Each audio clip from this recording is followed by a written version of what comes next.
Alright guys, just a bit of an update here from the last video that I've posted. Excuse the cleaning jar. So yeah, as far as what's going on with this thing right now, since I have updated to a new motor here, so you guys know which one I'm running here. This is a big monster of a motor for a 10 scale RC, and that is actually an 8 scale motor. I've got the HotRacing transmission now. The RPM transmission really didn't give me a whole lot of real estate for the motor here, so I got the HotRacing setup. On top of that, I've also been having issues burning up the clutch with the upgraded Traxxas aluminum clutch pads here. So once I get this thing back in action, I'm going to see how that works out. Currently, I am just waiting on an input shaft as well as top gear for the transmission, but I've got the Robinson Xtra hard idler gear. I've got the Integy Differential with the HotRacing Spool inside of it. And the HotRacing transmission, it's nice. The only issue that I have with it, even though kind of works out very well in the end anyway, are these the way they actually mounted and integrated the AR mounts to the actual gear case. For whatever reason, HotRacing decided to actually put the actually mount the AR mounts to the transmission via bolts here. But from what I've seen, they don't have any other angles for these, so I'm now back to a 0 angle over my 3-degree angle that I used to have on this. But yeah, that's not really much of an issue to me. It is working out fairly well. I've also upgraded to the Traxxas CVD Driveshafts here. Although I am probably going to be upgrading to the MIP CVD X series, because these are just a bit on the short side, especially for the extended A-arms here. These things, they had a good length to them. These things actually extend out a lot longer than what they need to be. These are the Racer's Edge ones that you can get on rcplanet.com, and the weak link on these, they say they are hardened steel. They say they are durable. As far as angle and everything else on, they have phenomenal angle. These are actually the first CVD style I've actually tried, but they got one big drawback.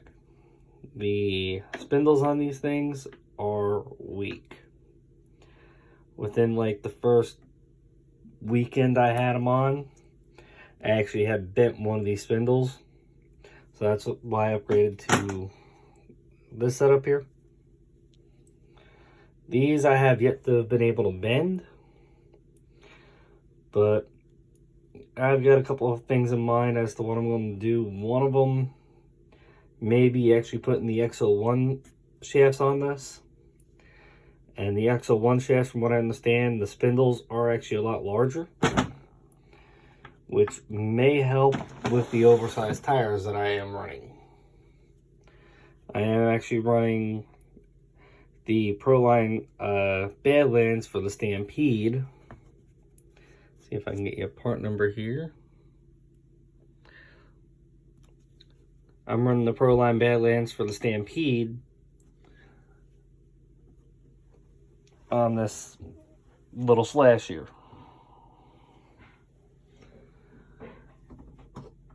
The other upgrade I've done, some of you may not think of it as an upgrade, but be quite honest, Saw this on Kevin Talbot's YouTube. He uses it on a lot of his speed cars. A lot of the cars that he needs a lot of range out of. To be quite honest, ain't a bad controller. It's actually very, very nice. For a cheap controller, maybe about 35 bucks for this thing, $38 for this thing. It's very, very good. Easy to install. Just hope you can read Chinese when you're trying to figure out the directions on it. It also comes with a gyro built in. The other upgrade that I have here is the Mamba Monster X ESC. And the tunability out of this thing far surpasses the Valenian setup. But that's needed to run that monster of a motor. And eventually she'll be running a 4S. And eventually be able to hit above 90 miles an hour. Currently on the 3S, she's capable of about, off the top of my head, about 70 miles an hour. And that's if I can get the transmission to actually hook up and stay in one piece. As far as power out of this thing goes, that was the original Traxxas gear here. The original steel Traxxas gear did not like the torque all that much. Went online and Traxxas had what they said was an upgrade online. Got the aluminum Traxxas gear. And if you go online and you look at the upgrade for the Traxxas setup, it also tells you that to run the aluminum gear, you also need to get a different top gear, which I have no idea where it went.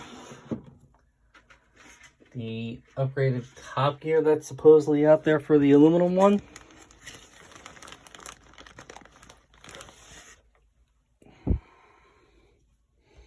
yeah, did not last very well. So, aluminum idler with a Delran top gear on a 8-scale motor. Thank God it was only cheap, because that did not last.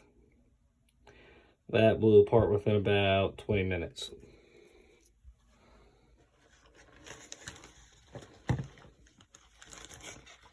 I've also went through and they had an upgraded version of this when I ran that setup.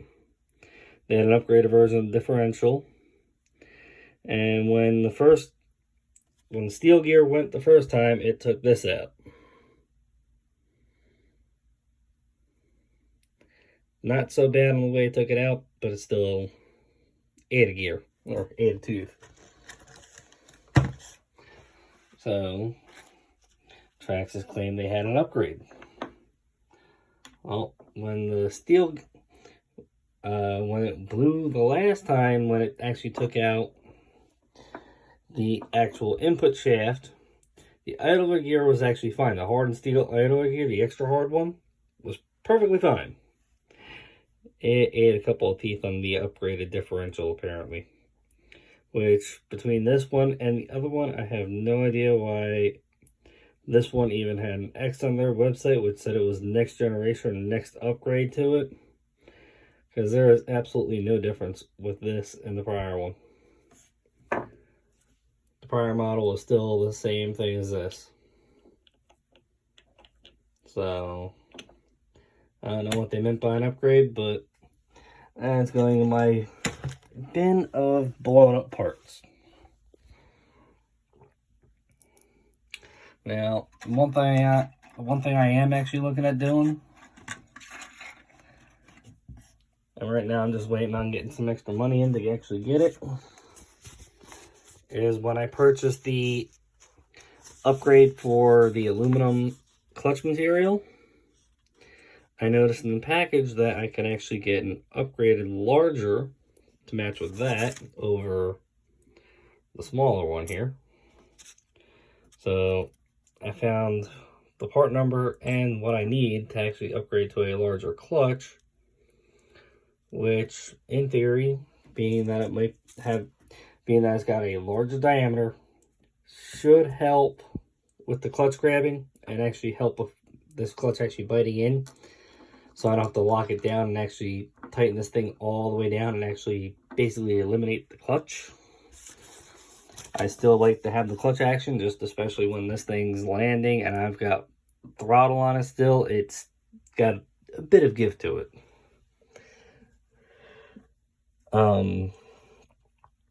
Now, as far as Traxxas input shafts go, somehow or another, with the upgraded input, well, not an upgraded input shaft, but the upgraded Delrin gear, when that thing blew out, it managed to also eat, focus here, it also managed to eat the pin, focus.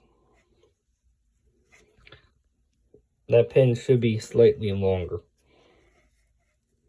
It managed to eat the pin on the input shaft.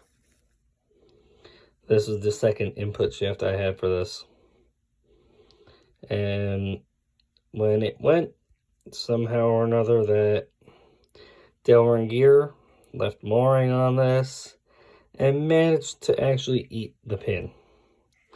I don't know how, but metal's supposed to be harder than plastic. Somehow or another, plastic won.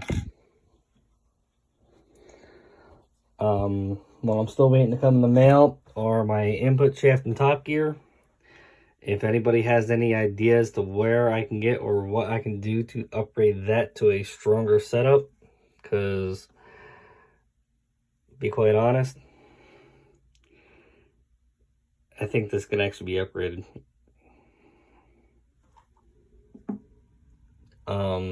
As far as my spur gear goes, I do have an upgraded version of these coming in. I've got a full steel one coming in that is actually a 54 tooth, not a 50 tooth. So hopefully I can keep the motor temperatures down a little bit. With as far as the math goes for this thing, on the 50 tooth with my 20 tooth pinion here, it doesn't really get all that hot, but it does get decently up there. Not hot enough to overheat. But on that setup alone, on a 4S battery, this thing is capable of 98 miles an hour. On 54 tooth, I'm guessing around 92 miles an hour. Just a guess. So, as far as the new setup here goes, I did move my little shop here into my closet versus the kitchen table. So that's why you're kind of looking at my clothes here and such. As far as my business goes, I did get some new product in. These are wheel bearings for particularly will fit any two-wheel drive Traxxas all the way around, and we'll use all 8 bearings all the way around.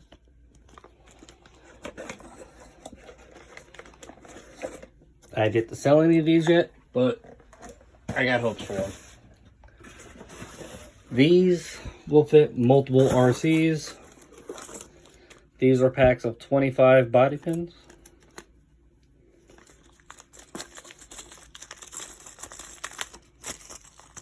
See if I can isolate one here. These will fit 1/10, 1/8, I believe up to a 1/5 scale Creighton style, and I believe they will also fit 1/12 and 1/16 as well as 1/14. They do have a wide range.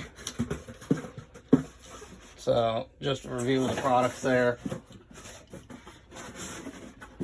The wheel bearings, I have used them. The wheel bearings are great wheel bearings. I'm not too fond of the rubber on them, but I do approve of them because I have actually used them. Personally, for me though, I prefer honestly having steel over rubber. Even though the rubber for water will seal better. Get out of there. The rubber for the water does seal better, but honestly, I've always preferred steel, especially for something that's got to have high RPM. Although, never actually had any issues with these melting. Never had an issue with them. What I have had an issue with, and I have no idea where that bearing actually went, were these PTFE washers. If you put too much pressure on them, they will melt to a bearing. And I have had issues with them deforming and melting. So they're only Teflon. I don't expect them to actually last through a whole lot of heat and a whole lot of friction. But as far as this thing goes though, this is the rear shock tower. This is actually the shock tower from Marton Brothers Racing, or Marton Brothers RC. Still no issues with it. Never bent. I have had a few issues with the tops. I have had to clean them up only because I don't run a body on this thing right now. So, other than that, these things have taken one hell of an abuse, even from rollovers. The other thing I have done is I got rid of all those Traxxas pin screws and went with the ball joints and everything. Ball joints are a lot sturdier, they are more secure, and have a lot less play in them. Even through on the front end here, still playing around with the front springs. I might go through and put longer shocks on the front of this. Debating on that yet, but I got the progressive rate springs in here right now, because before it was just the front springs were just way too stiff. Any sort of power put down on this thing, the front end would just pop straight up into the sky. So having these on it, the progressive rate where they're softer to begin with, and they lower the front of it a little bit, it does keep the front end from popping up. But I'm not liking how low it sits right now, so I'm debating on possibly going back to these. Also with those, it does have more body roll, and it is more prone to actually rolling over. Having the stiffer front springs, I get less rollover, but I get way too much front end bounce when I get on the throttle. So I'm thinking about, one of the last things I actually want to put on this thing is a wheelie bar, but I may actually go through and put a wheelie bar on it. So,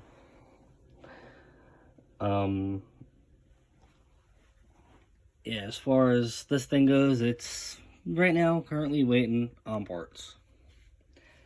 But as far as the Castle motor goes, Castle motor and ESC, I love them. Can never go wrong with the Castle.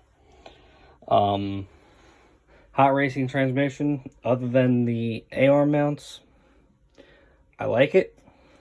It's a durable transmission, and it does give me some room to have actual play with the motor to actually be able to adjust this motor with gearing. With the RPM one, I had absolutely no adjustment left. I put the motor in there, and you have to adjust the gears to where the motor's at, not adjust the motor to where the gears are at. This thing gives me some adjustment. It's a wide open, very wide open motor mount. The only thing that covers up this motor mount would actually be the bumper.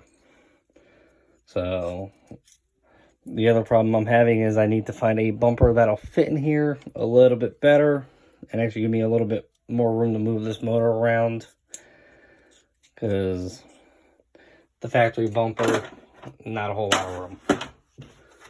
And as you can tell, this is a big monster motor for a 1/10 scale RC.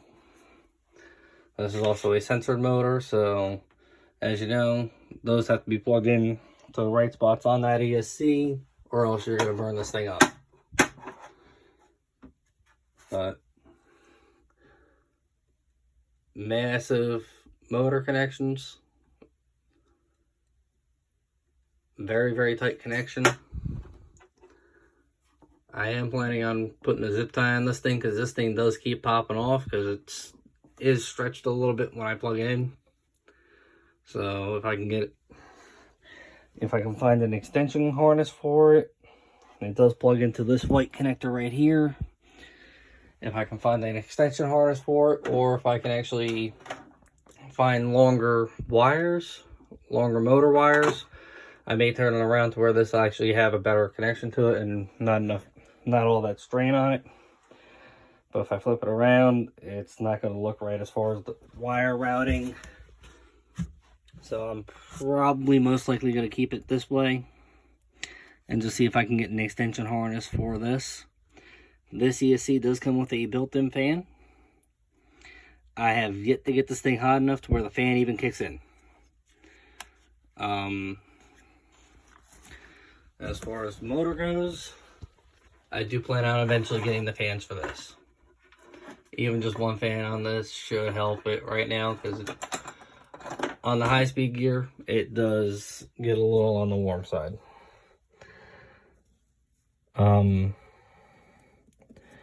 The other thing about the HotRacing transmission, those are actually for the old differential gear there. So I'm just getting those out of the work area. That's an old one. That's an old one. I can go over there. Alright, as far as the HotRacing transmission goes, some of you may like it, some of you may not like it. I'm not sure which of you have actually had the actual factory Traxxas or the RPM style. The RPM style does have more nuts and bolts that you got to play with over the factory one. For some reason, the RPM one, you have less. So let me pop this together here real quick.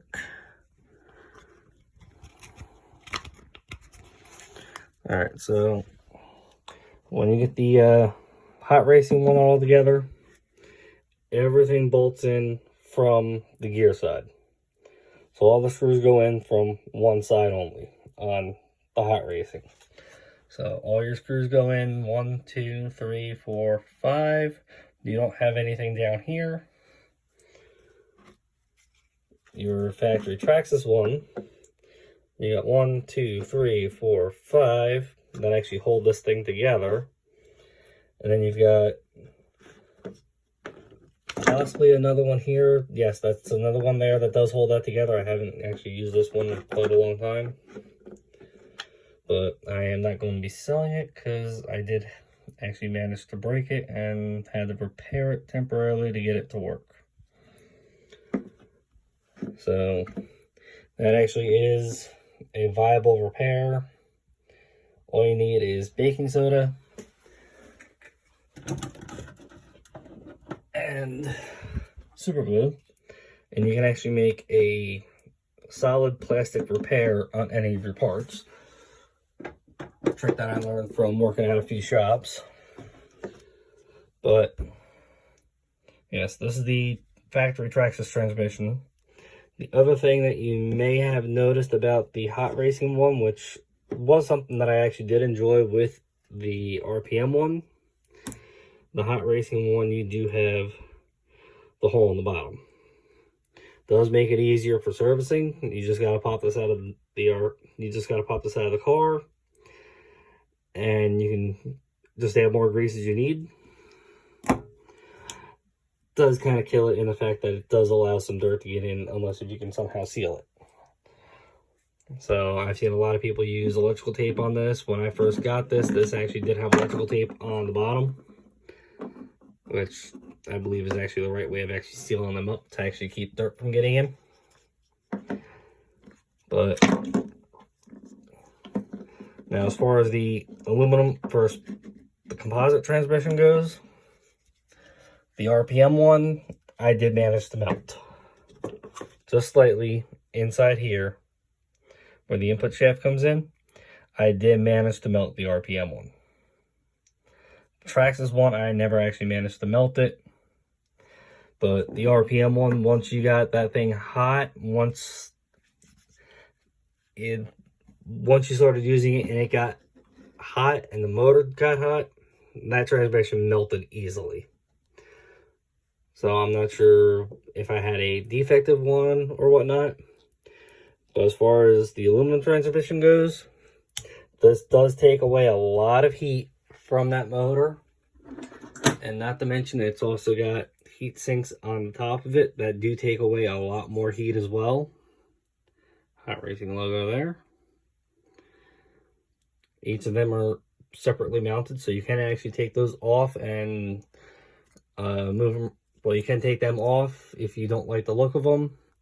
I left them on there because they actually do help as a heat sink. As far as my little defect here goes, I tried running this without the bumper, and first wheel stand it did when it first popped up on the sidewalk, ate the casing a little bit, but never actually rounded out the hole, or never actually ovalized the hole. Still can get a bolt in there, still works perfectly fine. The other problem that I do see with this transmission, other than how they got the A-arms mounted, is it's kind of a soft aluminum. The area where you got the lower bolt here, I actually had to go through and put a washer on that lower bolt. Not sure if you can see the scarring marks, but she left some scars that do hold up when you're trying to adjust it. It's not very smooth anymore. I did go through and smooth them out as much as I can, but she does have a divot there. But as far as how this is, running the aluminum transmission, beautiful. Takes away all the heat of that motor, gives you a longer runtime and cooler motor. With the Marton Brothers RC front and rear control arms and shock towers, never had an issue with these. I've had these on here for a couple of months already. Still perfectly straight. Still very strong. And the threads are silky smooth. The other thing I am actually looking at possibly doing is I have found nylock pins for this. So instead of actually having these E-clips in here, I found pins that have nylocks on them. So threaded nylock pins, that's possibly going to be another upgrade that I'm going to do because I hate these E-clips. Not a big fan of the E-clips. The other thing I do have to say about the Marton Brothers Racing, only because I've snapped a couple of them off already. If you can, with the Marton Brothers Racing turnbuckles and tie rods, try to upgrade to a different one, or try to avoid using them if you have adjustable ones. The adjustable Traxxas ones, I highly suggest using them. My Marton Brothers, both the tie rods had actually snapped on this upon a rollover. So if you can get the Traxxas ones, and you can use the Traxxas ones and get them adjusted right, I highly suggest using them. Avoid these. These have a major flaw to where right there where it's got a nice step here, where it's stepped down and machined right here, prone to snapping. It will snap very quickly. I do need to contact Marton Brothers about that, see if they can send me some new ones and see if I can actually let them know about the snapping issue there. Another thing, as far as running the Robinson Racing Extra Hard idler gear, especially in the HotRacing transmission, I've got 2 of these little Teflon bushings on either side of it. I noticed that when I first put it in there, it had a lot of play up and down like this, and I'm thinking that might be what actually caused this thing to actually blow up the last time. But yeah, this is as far as it's gotten so far. Right now I'm just waiting on Traxxas with some back ordered parts, but she seems to be going pretty well as is right now. To be honest, I can't argue with how that is actually set up there. It does give you a nice level platform to work on this with. As far as how smooth this is, very, very smooth. The Integy Differential here, not a bad quality, a lot better quality than the factory Traxxas setup. So it is something I would suggest. The other one I would go with is the HotRacing. The HotRacing does have the gear separate from the actual housing. The Integy has actually got the gear molded into the housing, but it is a completely sealed unit. So if you're still keeping the planetaries in there, you can run thicker, heavier oil. You can run whatever weight oil that you want in there. It will hold up, and it will actually stay in. Me personally, I put the HotRacing Spool in there, and the spool is nice and tight in there. No up and down play, no play whatsoever. Locks it right in place. So, any questions, just feel free to comment. But this is where she sits right now.